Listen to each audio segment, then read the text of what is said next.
Bouger dans l'eau pour se réchauffer. Dans le bassin du centre aquatique de Pouzauges, c'est accessoire, car malgré la crise énergétique, la température de l'eau n'a pas baissé d'1 degré. Certains jours, on la trouve froide, mais aujourd'hui, elle est très bonne. Et j'ai été jusqu'à l'autre bout du bassin, elle est plus chaude à l'autre bout qu'à ce bout-là. Une chaleur constante, bienvenue également pour les utilisateurs du bassin extérieur. Nous, on nage pas mal, donc même si elle est à 27 ou à 26, je nagerai quand même. Mais je pense que pour les gens qui bougent un peu moins, 28, 1 degré de moins, c'est beaucoup quand on nage en extérieur. Mais là, moi, je vois pas de différence, hein, et je pense que la température est la même qu'avant, hein. Si le thermostat reste le même, c'est parce que juste à côté, depuis début décembre, c'est cette chaufferie au bois qui alimente le centre aquatique. Le bois brûle comme dans un poêle. Et il y a un système de plaques thermiques pour l'échangeur entre la chaleur du bois et l'eau qui est chauffée. Ensuite, cette eau chauffée est stockée dans les 2 grands ballons qui sont situés derrière.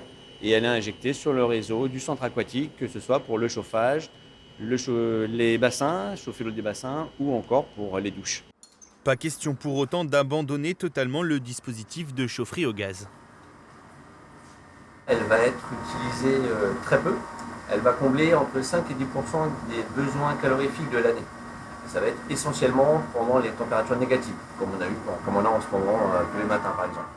Lancé depuis 4 ans par la communauté de communes de Pouzauges, ce projet est une aubaine en temps de crise énergétique. Le dispositif permet d'économiser cette année plus de 60 000 €. Potentiellement, on peut faire des économies à terme. C'est surtout qu'on se protège de la spéculation sur les énergies. On l'a bien vu depuis 1 an maintenant, un peu plus d'1 an. On est relativement autonome. On traite avec nos producteurs. La valeur ajoutée, elle est partagée entre eux et nous.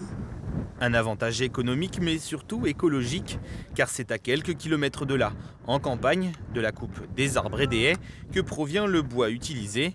Une matière première vendue par une trentaine d'exploitants agricoles à la collectivité et soumise à un plan de gestion. L'idée, c'est de perdurer et de régénérer le bois et les haies et tout l'écosystème qui tourne autour.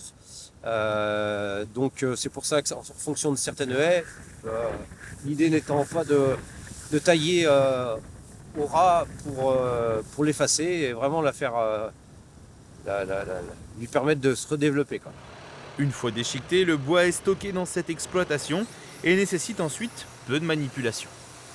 On le reçoit vert, on le met en tas, comme vous voyez derrière moi, à 4-5 mètres de hauteur. Et il sèche naturellement, il monte en température et sèche naturellement en 6 mois. Et quand il est sec, on peut le passer dans la chaudière. La chaufferie est livrée tous les 15 jours et avec l'augmentation du prix de l'énergie, le dispositif devrait être rentabilisé d'ici 4 ans.